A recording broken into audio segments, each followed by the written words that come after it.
and welcome here to TalkFCB, and welcome back to the channel here today, guys, where we have plenty of Barca topics to be discussing today, and of course kicking off with the really big win at the weekend, 4-0 over Real Sociedad. We're going to be talking about the performance and in particular about Dani Olmo's recent displays. We're also going to be talking today about a few wider topics as well. For instance, Xavi Hernandez's potential next step in management, and I'm really eager to know what your thoughts are on that one. A few things that we have to discuss there. We've also got Francisco Trincao. He is back on our agenda today. He's back in the spotlight here at Barca with a few interesting reports surrounding him.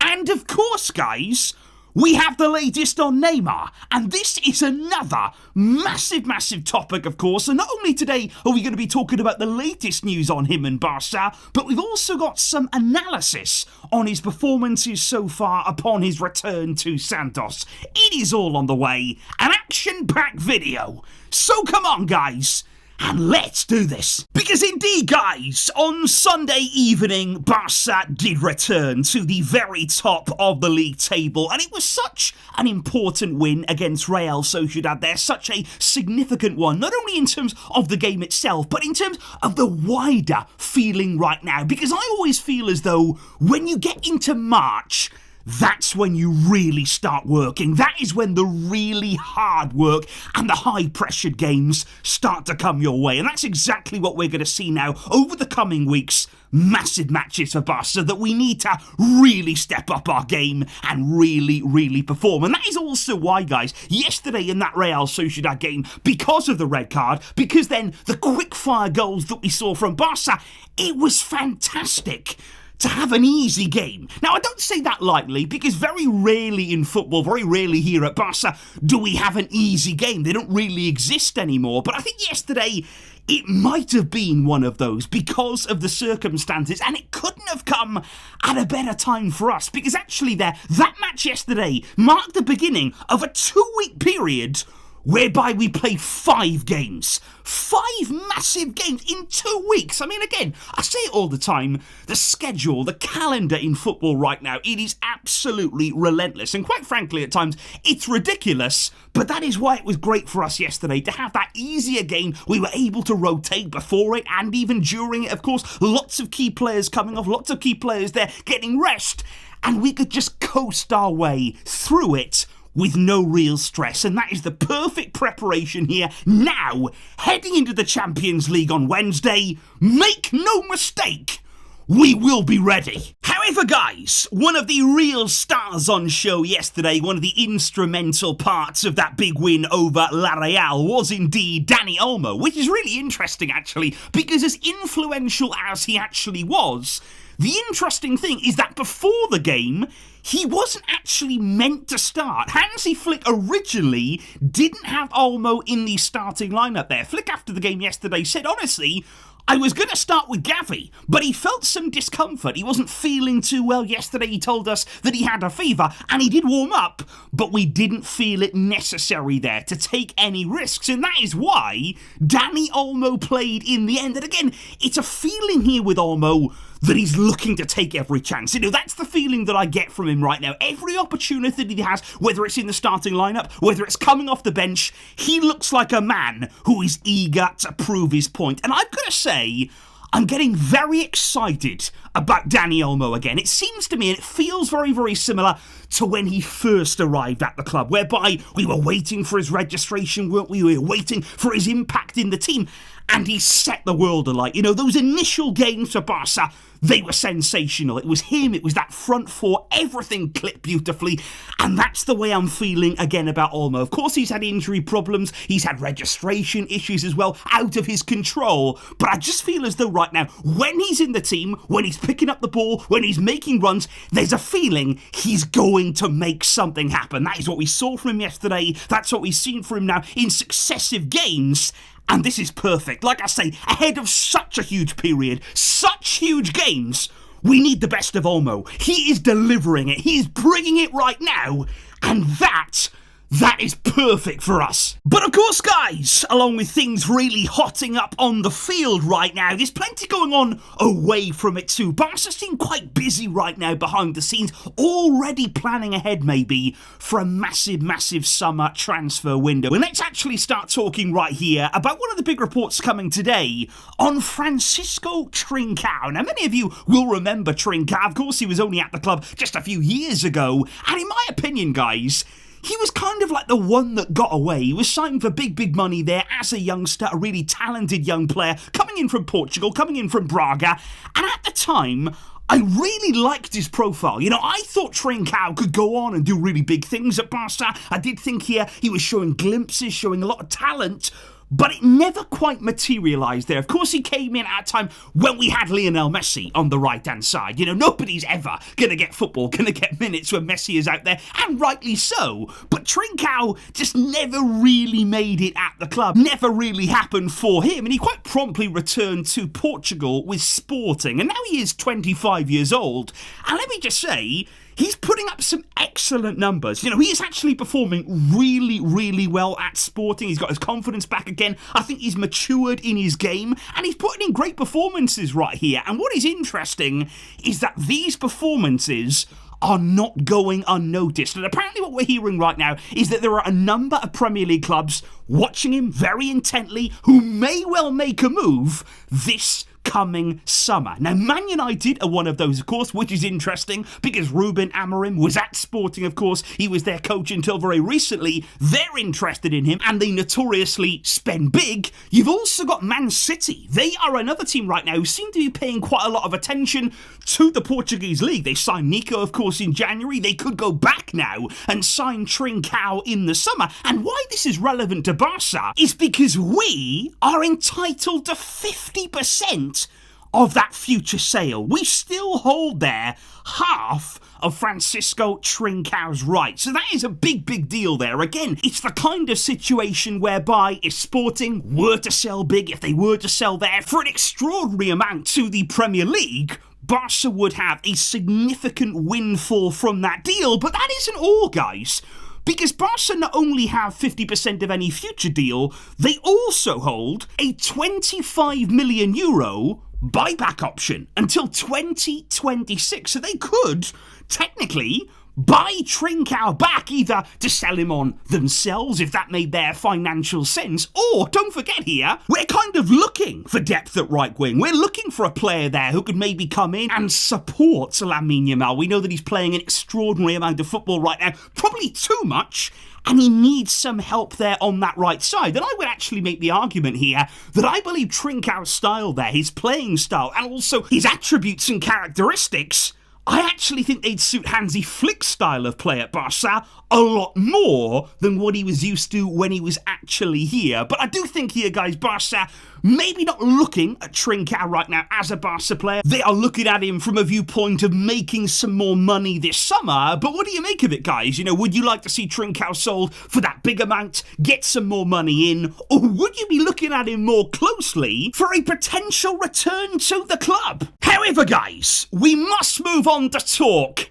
about Neymar Jr. And again, these rumours are becoming more and more concrete. Because let's start by talking right here about somebody called Andre Curry. You may indeed remember him. He is Vitor Roque's agent. He was at the forefront there of all the Roque operations that have been going on over the past few years. And don't forget as well, Andre Curry was a very big part of helping actually bring Neymar to Barca. Back in the day, of course, he was one of the intermediaries on that deal, and if something big is happening in Brazil with Brazilian players, he is aware of it. He is probably part of it in some way, so he knows what's going on. Now, Andre Curry came out over the weekend and said Neymar would be delighted to return to Barca. Make no mistake about it, Neymar would love to go back, and if the club approve his signing, and if they do decide to go for him, then it could really happen. So yet again, we are hearing more and more and more from reliable people, from people close to a deal, that this is a genuine possibility. And we also had this morning Joaquim Pereira. Again, he is one of the most reliable sources when it comes to Barca and Brazilian players in the Catalan media. He knows what's going on too. And he says right now, and this is significant, Neymar is ready to accept a lower salary. He is willing to not only return to the club, not only there make sacrifices to come back, but he is willing to earn a very, very low amount. Barca will not have to pay high wages, anything close to it. And I just think right now, looking at what we're hearing, there doesn't appear to be any question marks financially here. Barca, for me, don't seem concerned about the wages. I think they're fully aware here that Neymar really would accept the low salary, that he wouldn't ask for much in order to make this dream of the return happen. And of course, they also know it would be a free signing. He would join there in the summer as a free agent. And of course, I think he'd bring in more commercially, much more probably, than he would be taking away from the club. So financially here,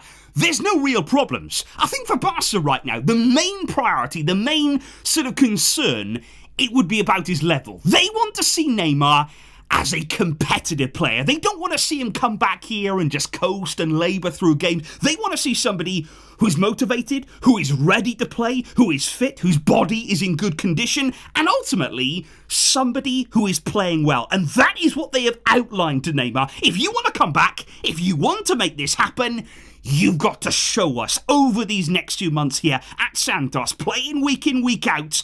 You've got to show us that level and make sure that we are convinced. So how has Neymar been playing at Santos so far? You know, what's he look like? Is he the player that he used to be? Has he developed in any way? Has he regressed? What kind of Neymar are we dealing with here in 2025? Well, Neymar, during his time since returning to Santos, has been playing in that number 10 role. Now, let me just say, Neymar's been very, very clear since leaving Barca, where, of course, he played primarily on the left side. He's been very clear he'd much rather play in that number 10 role, which didn't exist at Barca until quite recently. Only in Hansi Flick's system now are we seeing more of a number 10, more of a player there who can be advanced in the advanced midfield area, just in behind the striker, and they can be very, very creative there. Neymar can see more of the ball. That's what he's done at Santos. He's created a lot of chances. He's able to dribble in that area, get a bit of freedom as well, and I think Barca will be quite happy with the level that he is showing so far, because last night he scored yet again for Santos. That's goals in back-to-back games for him right now. Last night was actually from a free kick there, which means that Neymar already, in his last 4 games at Santos,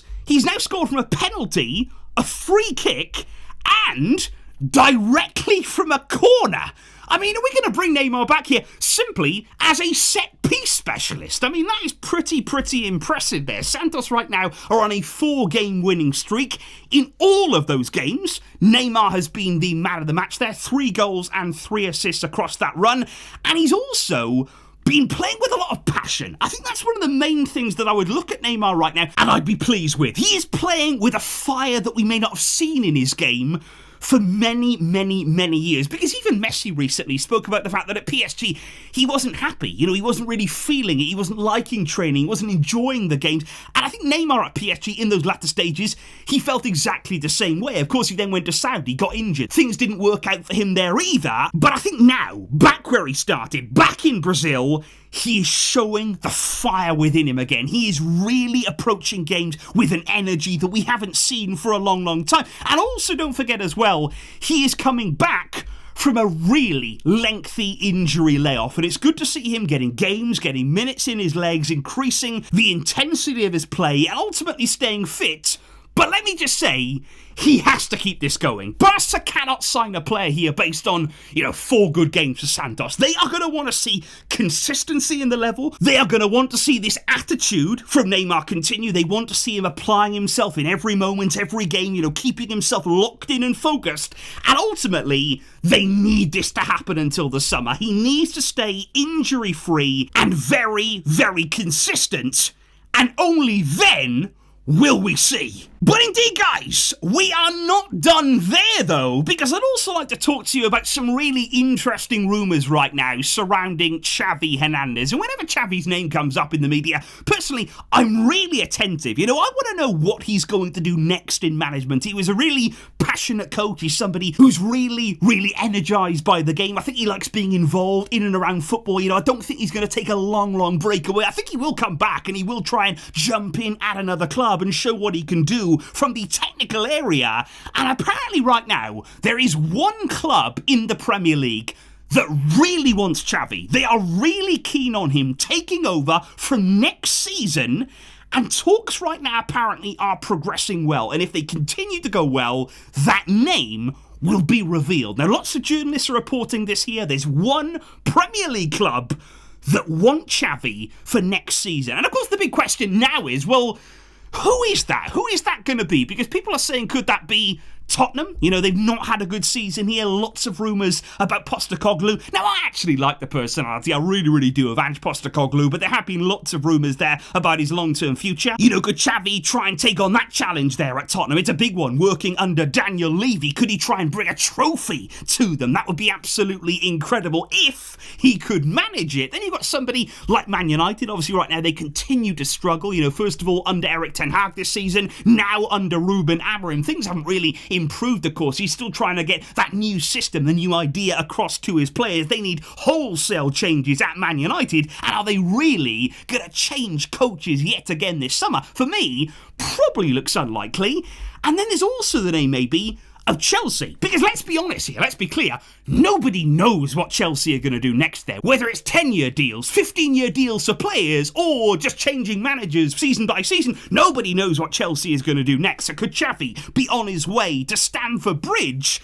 I think it's interesting, guys. Probably out of those right now, I'd look at Tottenham as the most likely option. Xavi speaks absolutely perfect English. He's always been a fan as well of the Premier League. He's always spoken really highly about the Premier League. He watches it a lot. And I also wonder here, and I'm interested to know if you guys agree or not with this, do you think Xavi's style of play there, his style of management, could actually be more suited to the Premier League? Because certainly during Xavi's early days at Barca, the football was free-flowing, it was very effective, it was very pleasing on the eye, but as he got more and more into his time at the club there, we started to see maybe a little bit more pragmatism. That was interesting there, an interesting development in the style of play of Xavi, and I'm just wondering here, do you guys think he would be a good fit? Would you like to see him in the Premier League? I've got to admit, it would be strange seeing Xavi, coach somebody else, be at another club. He's always been associated with Barca right throughout his entire career. But look, I still believe in him. I still believe that he could do a very good job elsewhere, that he really could lift up a club maybe like Tottenham, go in there and really transform. In the way that, let's not forget here, he did turn Barca around. He did come in at a very difficult time, very challenging circumstances, and he almost seemed to work better under that kind of pressure there, where maybe we weren't expected to be the absolute best Champions League winning team, but in terms of turning a team around and really propelling them up again, he did a very good job in that transitional period.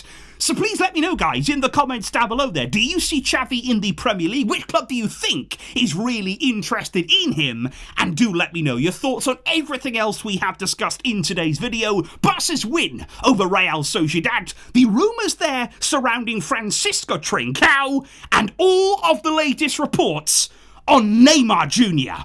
Would you like to see him back or not? Let me know all that down below, guys. Thank you indeed for joining me yet again and for all of your support. I will see all of you soon, but until next time, as always, Vesca, El Barça.